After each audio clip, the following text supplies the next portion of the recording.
안녕하세요. 오늘은 7번째 시간. 당신은 생각보다 강하다. 드디어 2장에 돌입했는데요. 대제목으로는 정신적으로 독립해야 비로소 강해진다. 자기 인생을 장악하고 싶은 당신에게 드리는 이야기입니다. 시작하겠습니다. 어떤 포기는 어떤 도전보다 아름답다. 공무원 시험에 7번째 낙방한 A. 비트코인에 투자해서 큰 돈을 잃고도 다시 코인에 돈을 넣고 있는 B. 자신을 감정 쓰레기통 삼는 친구의 연락을 10년째 받아주고 있는 C. 외도를 일삼는 배우자를 여전히 뒷바라지하는 D. 진료실에서 털어놓는 환자들의 고민에 나는 이렇게 말한다. A에게는 이제 공무원 시험을 포기하고 다른 직업을 찾아보라고. B에게는 잃은 돈을 되찾게 생각을 포기하라고. C에게는 친구를 손절하라고. D에게는 이혼하라고 말한다. 환자들뿐 아니고 주위에서 포기를 하지 못해 괴로운 삶을 이어가는 이들을 흔하게 본다. A와 B가 자신의 기대와 희망을 포기하지 못하는 사람이라면 C와 D는 스스로를 괴롭히는 인간관계를 포기하지 못하는 사람이다.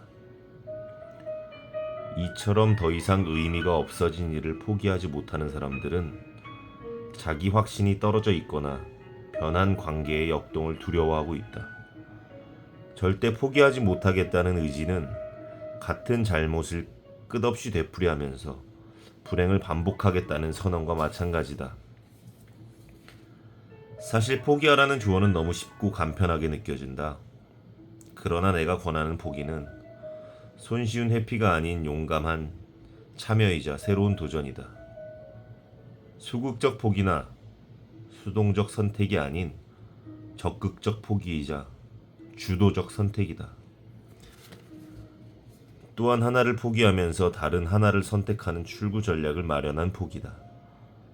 적극적이고 주도적이어야 하는 만큼 누구에게도 쉬운 일이 아니다. 특히 자기 확신이 떨어져 있거나 불안한 환자들에게 주도성을 찾아야 한다는 말 자체가 와닿지 않을 때가 많다. 매번 도망만 가는 사람에게는 아무것도 남지 않는다. 병원을 찾은 20대 후반 수아 씨는 앞으로 뭘 하고 살아야 할지 모르겠다는 사회 초년생의 고민에 빠져 있다. 공부를 잘해 좋은 대학을 나왔고 그럭저럭 괜찮은 회사에 취업했으나 퇴사를 고민 중이라고 한다. 학부 전공이 마음에 들지 않아 전공과는 무관한 직업을 택했는데 이 직업도 자신이 진짜 원하는 것인지 모르겠단다. 회사 분위기가 문제인지 처우가 문제인지 아니면 업무의 본질이 문제인지 자세히 물어보면 이것저것 다 섞인 이유인 것 같다며 두루뭉술하게 답한다. 그래도 남들이 보기에 번듯한 직업을 가진 멋진 커리어우먼이 되겠다는 의지는 충만하다. 수아 씨는 아쉬울 것 없는 집안과 자식 교육의 극성인 부모님 덕분에 온갖 예체능 사교육과 입시 과외를 받았다. 첼로며 피아노며 스키며 승마며 이것저것 다 해봤지만 끈기 있게 해보는 것은 하나도 없다. 오히려 금방 포기하는 버릇이 들어 조금만 힘들어도 포기해버리는 게 자신의 단점이라고 말한다. 어린 시절부터 선행학습과 과외에 익숙한지라 혼자 공부하는 방법을 몰라서 대학에서는 학과 수업과 과제를 따라가는 것이 힘들었다. 원하는 것을 손에 쉽게 쥐다 보니 부족한 것을 기다리고 인내하는 법을 배우지 못한 경우다. 수아 씨의 반복되는 포기는 아무 의미도 없는 포기였고 그에 따라오는 실패감과 자괴감만이 남아있었다. 수아 씨가 했던 소극적 포기가 아닌 적극적 포기가 되려면 포기의 대상이 내가 적극적으로 선택한 것이 되어야 한다. 첼로든 승마든 수아 씨에게는 저절로 주어진 것이었을 뿐 스스로 원해서 선택한 것이 아니었기에 배우는 과정에서 성취감과 만족감을 얻지 못했다. 그리고 그 과정에 필연적으로 따라오는 어려움을 잘 넘기고자 하는 의지 또한 없었다. 어려워진다 싶으면 바로 포기했으며 자신이 포기한 것에 대한 아쉬움도 없었다. 남이 결정해준 시작과 과정과 끝맺음을 따라갔으니 치열한 고민과 노력이 뒤따라오지 않았다. 그러기에 그 많은 것을 해봐도 내 것으로 남은 것이 별로 없었고 20대 후반인 지금도 자신이 무엇을 좋아하고 무엇을 싫어하며 무엇을 잘하고 무엇을 못하는지 차마 알지 못했다. 평생 매달려온 운동을 포기한 운동선수에게서 배우는 것들.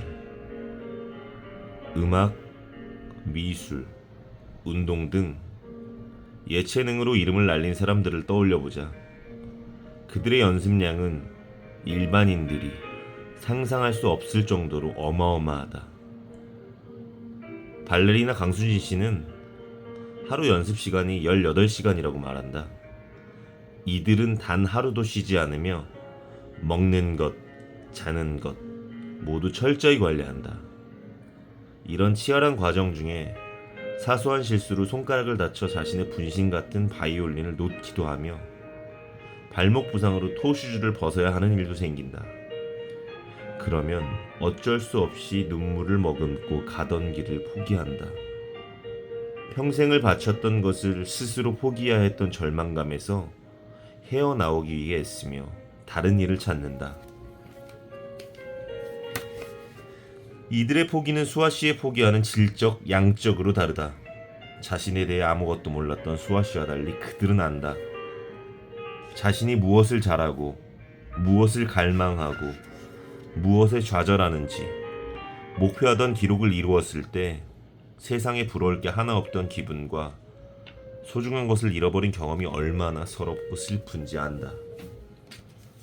적어도 스스로의 선택과 과정과 포기를 통해 배우는 것이 있다는 이야기다.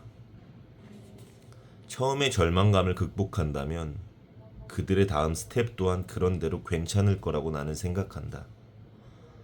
생각해보라. 하루에 18시간을 연습하는 근성이면 뭘 하더라도 성공하지 않겠는가? 여기서 말하는 포기는 더 이상 바람에 이리저리 흔들리는 갈대와 같은 삶을 살고 있다는 의미가 아니다. 자신이 인생의 선장으로서 돛을 올리고 바람을 탈지 돛을 내리고 바람을 타지 않을지 결정하는 의미로서의 포기다.